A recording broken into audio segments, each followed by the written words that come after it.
Hi y'all. Hey, let me share to my personal Facebook. Hey guys, what's up? Let's get started. Oh, I'm excited. All right, let me get this shared on this side. Hey Sasha. Here I have to share to I'm gonna share to my personal Facebook. Hey Merce, what's up guys? We about to get into this. Yeah, Mercedes, you was excited about this one. All right, we about to get into it, guys. I'm gonna share this to my personal Facebook page so we can get some more viewers. This is my first time going live from the official Coffee Not Tea page. So here we go. Hold on 1 second. I got a little ambiance going. We got some music going while we get started. Let's go. How y'all doing? Y'all all right? Here, I'm trying to make sure I look all right. All right, don't be bystanders, because I want you guys to engage. All right, nice. So let me share this. Okay. So on this one, we're going to be talking about the presidential election. We're going to be talking about Black Lives Matter and the effects of the protests and what it's doing to our country. We're going to be talking about the reopening of schools, and we're going to be talking about the true risk of the COVID virus, the fabrication of tests. And then we're also going to talk about the rising crime rate. Okay, here we go.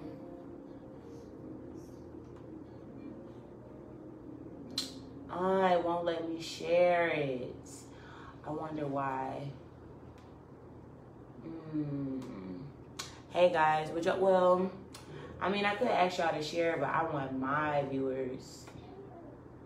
I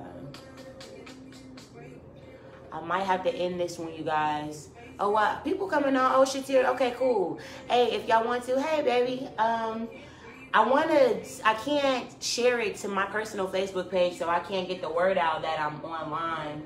I mean, y'all can share it if y'all want to, but I really want to get my followers out there.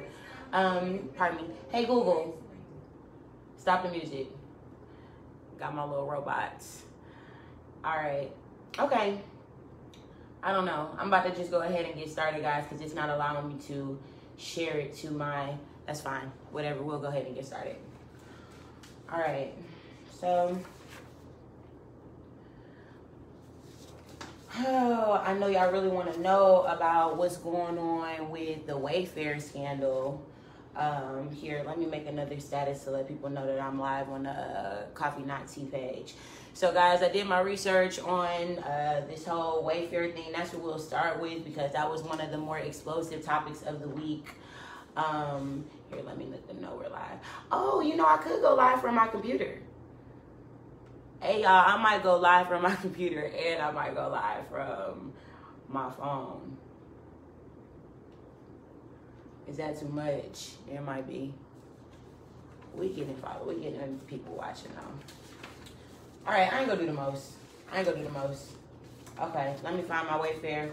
Okay, so Wayfair was deemed not factual or kind of inconclusive. I'm gonna be honest with y'all.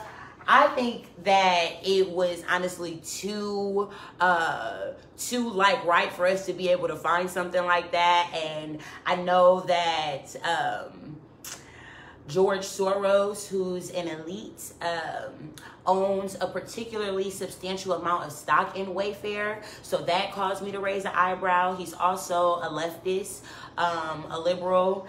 And where are they at? Here. Do I have them put in? Ah, here it is. Okay, guys. So fact check. So there's no evidence linking Wayfair to the human trafficking operation. Actually, one of the young ladies, what's her name? Samira Mumin. she actually came out on her Facebook page, and because a lot of those kids that we saw on the Wayfair with the names apparently have been recovered and been found, except for a couple of them. Yeah, it says right here, Samaya Mumman on Facebook, she denounced the conspiracy theories, and she said that it was taken away from children that were actually missing. So she herself, I guess, testified and said that she wasn't one of those kids. And Wayfair said that they used some sort of algorithm to come up with their names. And then the cabinets that we saw are apparently industrial, heavy-duty cabinets that were priced fair. This is what Wayfair came out and said. Of course, they would try to, to defend themselves against something like this. But unfortunately, there's no hard evidence linking Wayfair to human trafficking. So we're just gonna have to keep our eyes on this story. Again, I do still raise an eyebrow because George Soros does own such a big, I think it said something about 46% of the profits went to him or something like last year. So he owns, like, again, a substantial amount of stock in Wayfair, which makes me believe that, maybe there is some sort of foul play going on. But we know that these big corporations are always gonna cover themselves. And we haven't been able to prove it. And one of the young ladies even came out herself and said that she did not, that she was, I guess, not sold. So we're just gonna have to wait for that story to unfold. But as of right now, it is deemed not factual. So I'm just gonna go ahead and move on. I know that was like one of the more exciting pieces. I wish I had more, but they came out, they, I guess, said what they were going to say. They made their statements, and again, we don't have any hard evidence. We just have some speculation, some hard speculation, and some opinion. So until we have actual facts, then we just kind of have to go off of what we have. Okay, so I am going to move on. We can talk about this reopening of schools, okay? I know that a lot of people are against opening schools because our President Donald Trump is making it clear that we should be reopening schools. But I don't know if you all know that the APA, the American Academy of Pediatricians, they also, which is a 67,000 pediatrician group, they advocate for the reopening of schools as well, just because a lot of these students depend on school services. I know that this isn't the case for maybe specific people on my live stream and their kids. Of course, we don't assume that your children are being abused, but there are a lot of children who are being abused in America, and actually 63 or 67% of those child abuse cases are reported by our teachers, by lawyers, by police officers, and social workers. So it's really important for the health of the children for us to reopen schools right now. And then also the COVID amounts for kids has been less than 2%. The COVID cases, it's been 2% COVID cases that have been under age 18. So a lot of children have not been contracting the virus. And that's 2% in America, 2.2% in China, 1.2% in Italy, and then 0.8% in Spain, according to the CDC. So a lot of children did not contract COVID, and the APA has specific guidelines in place to usher a safe reopening of the school. So the White House administration are open up the schools. Open up the schools, exactly. The White House administration, along with the APA, along with renowned doctors, are gonna, I think the APA have already put out a set of guidelines for the schools to open up safely. They're gonna be definitely creating a budget for a safe reopening. They're planning to, if they have to, intermittently stop school at different points in time throughout the opening. When students are back, they're prepared to stop school if COVID cases spike. So children, as of right now, are safe to go back to school. They have not, and then the mortality rate, I'll talk about the fabrication of COVID tests in just a moment, but people are not dying from COVID like how they were. So that's that. But these children, for instance, I'll just read some of the student considerations. Education. So, of course, with the students being out of school, of course, you have the educational memory loss, the memory gap. That's needless to explain. We know that children don't retain information over the course of time without educational stimulation, okay? So that's one thing. Next, nutrition. It says millions of American children rely on the food, on the meals at school. So there are a lot of children right now that aren't eating adequately, aren't eating properly because of the detriment going on in homes. In fact, the morbidity rate for children, if we decide to keep school closed, is actually projected to go up. So it's very important, again, stress the importance of our children in these United States going back to school. We're going to do all that we can. Look at me talking like I'm straight from the White House. We're going to do all that we can to ensure the safety of our students. But in the Trump administration, the child always comes first. Okay, y'all, Kaylee McEnany, she rubbing off on me. Check her out. She's the press secretary. Her name's Kaylee McEnany, y'all. She's bomb. I don't know if y'all really got into politics, y'all, but listen, it's a dope route. Okay, people dope. Okay, also students with disabilities rely on a lot of school care. Special populations, annual school health requirements, making sure that our children get their shots, making sure they get their vaccinations. Actually, more children were at risk and did die from the flu than COVID-19. So the risks are truly inflated. It's like a lot of fear mongering going on in the public. It's been politicized because it's an election year. Your children are safe with prayer, okay, and safety restrictions. All right, so mental health, all of that for the children, for the parents, athletics, they need to get out. It's important for the children to go back to school. So I'm going to be finished with that. If y'all want to look up more, again, I recommend y'all check out Kaylee McEnany, the press secretary. You can catch her on YouTube. She actually went, some of this information I'm giving you is from today's press briefing. So check it out. What is this? Yeah, in New York, 0.3% of children have died, you know, or have been hospitalized.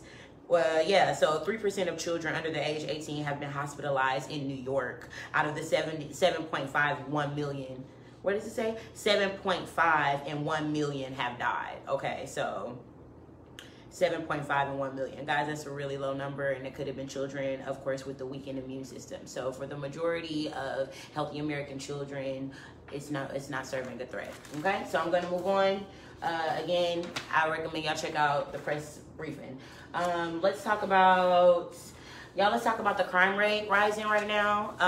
Guys, this is an effect of this Black Lives Matter stuff. Oh my gosh, away with BLM. I'll be so happy when this, listen, I love Black lives as much as the next person loves Black lives, okay? I'm Black, of course, I want all Black lives to matter, but BLM does not care about our Black lives unless it fits their agenda, okay? And the BLM protesters, they're lawless, okay? Well, most of them, the rioters, okay? The ones who aren't peacefully protesting, they're lawless. I posted a video on my Facebook just this morning of, you know, protesters just running amok, creating this anarchy, creating this oppression, and then just, you know, when the police gets there, then they act like they're the victims. Like, no, people in America are tired of all this, okay? And for instance, because of the unrest in this climate right now, y'all, crime is skyrocketing, like unlike numbers that they've seen in a really long time. In Milwaukee, the homicides are up 37% this year, okay? Breaking a record of 167 in 1991. So in 2020, Milwaukee is breaking records that haven't been broken since 1991 of record-breaking crime, okay? Which is not hard to believe because this year has been such a climate of unrest for the people and just manipulation, okay? There's no question that the crime rate is going up. Which includes 16 murders, oh my gosh, by a convicted serial killer, Jeffrey Dahmer. Okay, so wow. Oh, which included, this was in 1991. So 16 murders was committed by one person in 1991, and in this year, it's still up by 37%. Okay, so that means that more people are killing more people, okay? What else? Chicago, ahead of the pace from 2016, okay? Their highest tally, which marked the city's highest tally since Homicides so far this year in Chicago are ahead of the pace of 2016, which marks the city's highest tally since 1996. So in 2016, Chicago reached the highest tally of crime or homicide since 1996. And now in 2020, we are beating that. Guys, we are, oh my gosh, this year is accounting for a record-breaking crime that has not taken place since over 20 years ago. That speaks for itself, y'all. That speaks for itself. Watch what you support. Watch what you're banding with, okay? That really speaks for itself. And I'm not finished. In New York and Los Angeles, which has seen falling numbers of homicide for years, killings this year are up 23 and 11.6% respectively, which means that they're up by 23% in New York and they're up by 11.6% in Los Angeles. And I just want to remind you guys, these are Democratic-run states. So if you're not into politics or you're not trying to get into politics or whatever, I strongly suggest that you read about the left wing, okay, and the liberals and what they're trying to do, okay? These are all in their states where they're trying to abolish the police, where they're pushing the defund police. Their crime rate is going up. If you want to see it happen in America, then that's what you're supporting too. But I'm not going to stand with that. Okay, I'm not going to stand with that. Back the blue. And that brings me to, I'll bring it up later, but we lost 2 police officers in McAllen, Texas this past weekend for senseless crime. Person who killed them killed himself. So this world, y'all, we're going through a lot right now. What else? Kansas City, Missouri. Is that Missouri? Kansas City? Yeah, Missouri has recorded 99 killings since January, far outpacing any record for the first 6 months of the year. So they beat any record for the first 6 months of the year in 2020 alone. Please be prayed up, you guys. Every election year, this type of stuff is going to get worse. This is an agenda for people who are corrupt. They want to be in power again, okay? But I'm just going to say it again. Donald Trump, he is making steps to that are conducive for the whole of this country. He's putting Americans first. Bump all that, black and white, all of that. It's about America. Because at the end of the day, if our country is blown to smithereens, or if our country is destroyed from the inside out, it ain't gonna be no matter about black and white, none of that. It's just gonna be anarchy. It's gonna be hate. And that's what the Black Lives Matter riots, that's what they're incentivizing. That's what they're fueling. A lot of hate, a lot of destruction, and it's really inciting real racism. Okay, that's why you're gonna see more incidents. You're gonna see more incidents of racism, okay? And I'm not even just talking about white people on black people. I'm talking about black people on white people, because we can be racist and hateful too, okay? So we're gonna see, with this rise of all this stuff going on, we're gonna see more incidences of it. So that's why I challenge you all to really think about what you're a part of. You know what I mean? What else?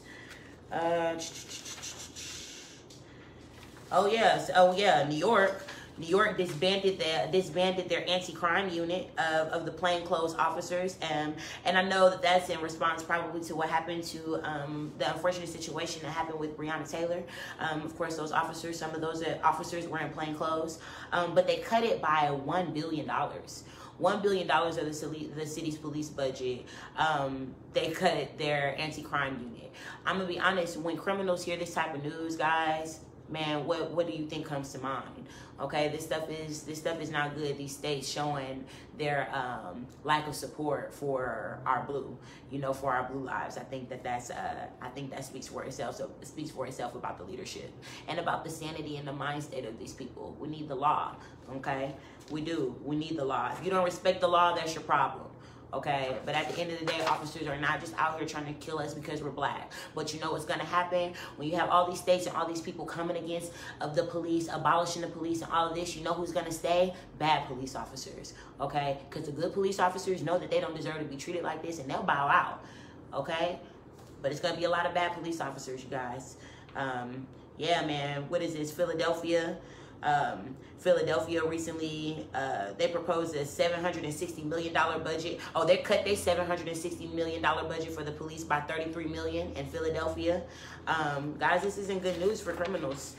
And, at the end of the day, our police need reform. They don't need to be, defunded. If you find a corrupt department, then they get handled. You know what I'm saying? But we don't need to make it hard for our good officers, okay? I'm sure that some of us know good officers who care about their job, who care about people. Those are the blue lives that we're fighting for. We don't need to destroy their lives because the media is trying to manipulate us. It's important for us to cover our minds. It's important for us to think for ourselves. Be a thinker. Be a thinker. Okay, be a thinker, not a follower. Be a thinker and a doer, but don't be a follower and a doer. Because being a follower without thinking and doing sounds like trouble, don't it? Oh, all right. Anyway, I'll make myself laugh. All right, yeah, in New York, hey guys, I want to say his name. A 1-year-old boy was killed in New York. Okay, this is today's date, July 13th at 1:31 p.m. This is when the story was published on the Wall Street Journal, pardon me. A 1-year-old boy was killed and at least 34 people were injured in more than 24 shootings in New York over the weekend, okay? This is just over the weekend. We lost another child to gun violence, but the police are the problem. Another child to gun violence. Like, what is this? What is this? What is this? Why? The boy was shot in the stomach, okay, when a gunman opened fire Sunday night on a gathering in a park in Brooklyn, according to the New York Police Department officials. The child, his name is DeVal Gardner. Rest in peace, 1-year-old, precious 1-year-old DeVal Gardner, who was shot in the stomach. Jesus, oh my gosh. And when he got to the hospital, he was pronounced dead. So, rest in peace. In a separate incident, a 12-year-old boy was shot in the leg. In another incident, a 15-year-old boy was shot in Manhattan. Okay, both the boys are expected to survive. Okay, but we have to protect our children, you all. There is a fire in our kitchen and we worry about the leaky faucet. Okay, if we let black on black crime keep ravishing our communities, you know, in a minute, you know, police are not our problem, you guys. We have to do some introspection. There's stuff wrong with us, man. We need help. NYPD officials, and to get our help, we have to stop rejecting our leaders who are trying to challenge us with introspection. Let's stop praising. What's your take on gun control? Well, I'll give you an example on what leftist gun control is going to look like, Sasha. I think that we should have our guns. We have a right to bear our arms. But I don't know if y'all remember that couple. Y'all remember that couple that came out with their guns about 2 weeks ago? The Black Lives Matter protesters had trespass on private property, and the white couple that came out with their guns. Do y'all know that the FBI raided their home and confiscated their weapons just for defending their home? They were being threatened, okay? The protesters were threatened to burn their house down, all this stuff. They came out with the toolies, okay? And now they get their home raided and their guns confiscated. That's not justice, but that's what our world is coming to, okay? So how I feel about gun control, we have a right to bear our arms. That's how I feel. Yeah, that's crazy. Exactly. But see, you have to understand this whole Black Lives Matter thing is doing this thing called, it's promoting like black privilege or like fake justice, and it's dismantling our law system. For instance, because we want justice for all, right? We don't want our criminals to just be dangerous criminals to be roaming the street just because they're black. They didn't got to the point where they're talking about they're not even going to call the police on black criminals. You know, no, we want justice for all. For instance, Jillian and Eric Woostenberg, the lady who pulled out her gun at Chipotle, they're facing charges. They have like a big family, like a family of 4. I believe she's pregnant or something like that. They're facing charges right now, felonious assault. And we saw who was aggressing in that video, you know, so you're going to see a lot of people, it's a lot of falsely accused charges for justice and political expediency, even what you see with the cops who was charged with Ray Shard, and we seen how messed up that situation was, but it's going to be a lot of charges brought against people for political expediency to look like the people who are in control, or the people who are like the people who are coming up with these solutions have the best interest at heart, but it's not the case. You know, a lot of these charges are gonna fall by the wayside. It's to push an agenda. Race baiting. Yeah. There were 585 shootings in New York City from January 1st to July 5th this year, and last year there were 381 in the same period. So shootings have gone up substantially. The number of shooting victims in New York is up by 63.3%, you guys. 717 so far this year. That's astronomical, you guys. There's a lot of violence going on right now. man, because of this racial tension and because of this unrest and because of all of this lawlessness, you guys, we have a lot of violence taking place. And that brings me to my next point. There were 2 Texas police officers that were shot dead. Their names were Edelmiro, there we go. Edelmiro Garza, 45 years old, and Ismael Chavez, 39. They responded to a domestic disturbance complaint, and they were shot on site by Aldon Ignacio Camilo, 23, and he was arrested last month, but he actually took his own life after fatally shooting the police officers. This was the young man who killed the police officers. As you can see, he looks a little demented, he looks a little crazy, and he took his own life afterwards. So our police officers are in danger. Good police officers are losing their lives by just responding to calls. I don't know if y'all saw that viral tweet that Chavez's daughter put out, but she got some really negative responses. I don't know if y'all saw that, but that was incredible, and it really just shows you the love waxing cold in this time and how people don't have compassion, and that's what they're conditioning us to have. Spirit of lawlessness, you guys. You need to protect your heart. And then it's going to bring me to my last presidential election really quickly, guys. Biden is leading. Okay? Biden is leading. Oh, that's what fell. Pardon me, guys. Biden is leading the presidential election right now, nationally. He's up by 10. Okay, Trump is at 40. Biden is up by 50. Some of the states that he has, Biden has, let's see. Well, Trump has Missouri and Montana. Biden has Florida, Arizona. Trump has Texas. Trump has Georgia. Biden has North Carolina. Trump has Alaska. What else? Biden has Pennsylvania and Maine. And that's just kind of what it's looking like right now. Of course, they still are rallying, they still are campaigning. There's a lot more ground to cover, but as of right now, Biden is leading by 10. I don't believe that Biden will win. I don't think that anybody who's in their right mind is really voting for Biden. I think people are probably just voting for Biden because they just hate Trump for reasons that they probably don't even know. They're just kind of following the crowd, but I don't think anybody in their right mind is voting for Biden with hopes that things are going to be changed, because he hasn't given any substantial anything. Biden hasn't come forward with any substantial plans on how he's going to help with our country, with the state of our country, except for LGBTQ and pushing, BLM and, no, that's not what we want. We want the president who cares about the country and who cares about, I was just saying that, yeah, Biden, who's voting for Biden? People out their minds, they voting for Biden. But people, at the end of the day, guys, people are trying to Trump, most definitely, Trump. Trump is, let me tell you something, the prophet is saying that Trump gonna win, because Trump is the president that is keeping our country independent right now. And at the end of the day, that's what God wants. We know that New World Order is going to happen eventually, because that's just what, hard choice. Yeah, that's what people say, but nah, Trump gonna win. You want to know why, Shateria? Because there's a silent majority. There's a lot of people, because you see how the mob be coming for me, because you have so many people who, you have this mob culture and this cancel culture. You have a lot of people that hush Trump supporters, but nah, the silent majority, we gonna come through. And people who weren't, see, I didn't vote for Trump or, Hillary. I voted for the whole other guy in 2016.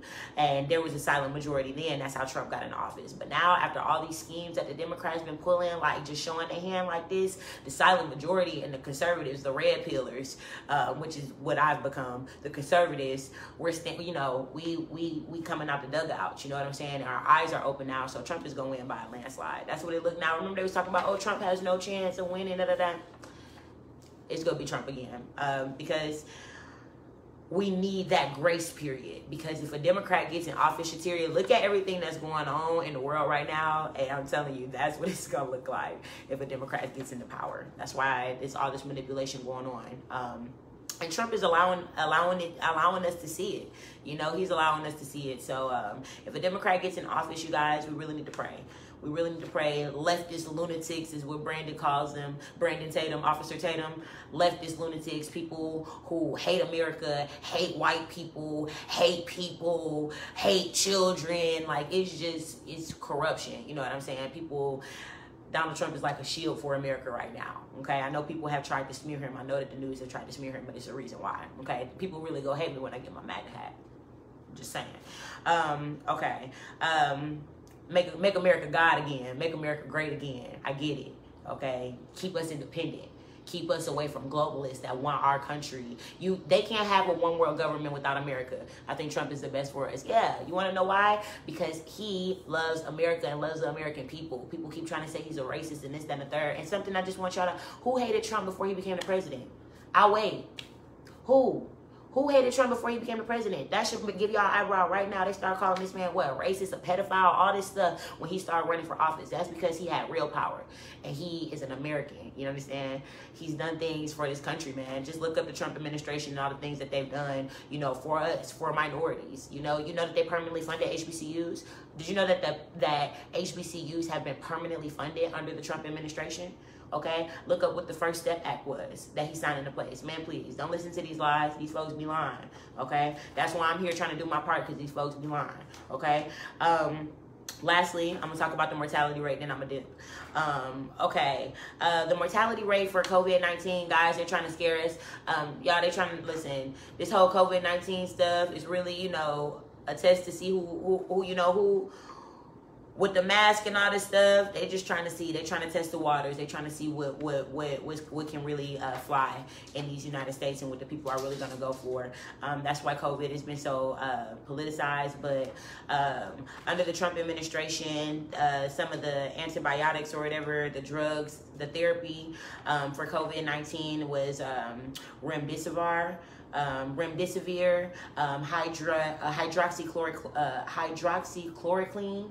And those are the drugs that I've been using for COVID therapy. Guys, since we've been using those drugs, New York and New Jersey, at first, a couple months ago, their deaths in New York, 21 deaths for every 1,000. That has dropped to 1.7 deaths per every 1,000, you guys. So, like, that's incredible. And that's under the Trump administration. And we've had a historic response to this COVID-19. We're doing better with our testing than any other country in the world. We were able to send ventilators to countries. We're handling this pandemic under the Trump administration, like, supremely well. Don't listen to the hype, you guys. In New Jersey, a couple months ago, my dog need to go out. In New Jersey, a couple months ago, the deaths were 20 deaths for every 1,000, okay? Now they're dropped down to 1.8 per 1,000, okay? The Florida cases, right now you have 12 cases per 1,000 people, but a 0.2 mortality rate. Arizona, 0.3 deaths for every 1,000, okay? So the mortality rates for the COVID-19 virus are going down substantially, you guys. Don't listen to the hype. Here's a graphic that I want to show you guys. This is what it was looking like, in, let's say June. Let me see them dates. I don't know, I can't see the dates. But I think it said like from June to July. Here, let me read it. Oh yeah, March, April, May, June, July, okay? So you can see that they had spiked. Where is it? Here it is. All other states. So you can see a significant spike. So they went up, or a significant flatlining. So they went up at this point, you guys, and what's this, April, May, that's when the cases were really skyrocketing. And now in July, it's flatlined. So you guys, the COVID-19 virus, I actually have a good friend who had the COVID virus. She's recovered and she's been back to work, because they deem you not contagious after you've had it for so long. So you guys, that's my intermittent news for the live tonight. Do y'all have anything that y'all want to ask me before I get off? Do y'all have any questions? How y'all think I did? I'm trying to get better and better. I'm working on my set. My set's gonna be done pretty soon, and you guys can just look forward to more from Coffee Not Tea. I am gonna be, it's a faith-based conservative news, but I'm gonna be doing specials. Thanks, Shatira. You always give good support, but I'm gonna be doing specials soon. We're gonna be talking about relationships, domestic violence, culture. We're gonna be talking about God. You did very well, Ken. Oh, thank you, Sasha. I'm trying to get better. I love y'all. But just look for more, okay? Just look for more. I'm getting my feet wet with where I can right now, starting with the news because it's piqued my interest. I'm telling you, when you wake up out this matrix, when you like become a red pillar, and you see what's going on, guys, man, it will like release you from a lot of your chains, from feeling black, feeling oppressed, all this stuff. You start to find out where the real oppression really lies. So I'm always going to cover the news, but I'm going to be talking about, definitely going to be talking about our welfare of our spirits, our relationships, our friendships, our conversation, and just walking with God. All right. I love you guys. I'll catch y'all later. I'm going to be dropping another episode of Coffee Not Tea, probably tonight or tomorrow. All right. Be blessed, you guys. I'll holler.